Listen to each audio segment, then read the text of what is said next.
Sziasztok, én vagyok a Sportem Gameplay, és ebben a videóban szeretném mutatni, hogy hogyan töltsétek le a Five Nights at Freddy's 3-at.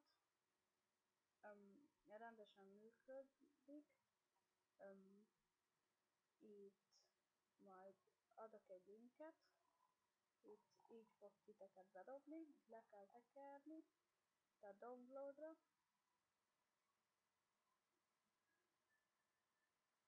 Ezt meg kell várni, még betölt.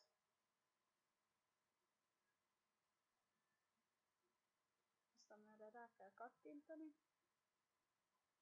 és addig vágok egyet, amíg be nem tölti.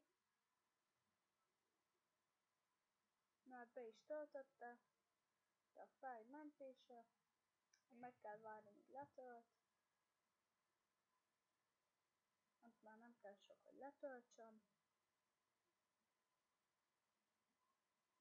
Így. És akkor így rákattintotok be az ezt, futtassátok.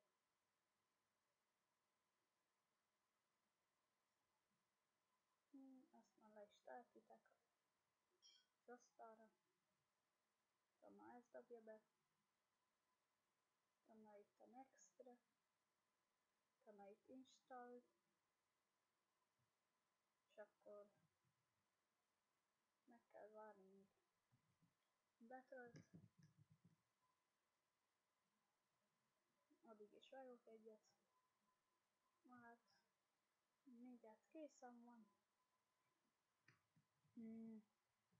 És ledobja ide az asztalra, ha készen van.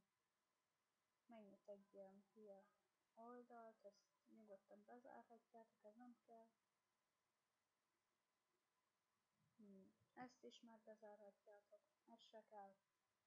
És itt a játék fut rendesen. Hát videó ennyi is lett volna. Máté voltam, remélem tetszett. Sziasztok!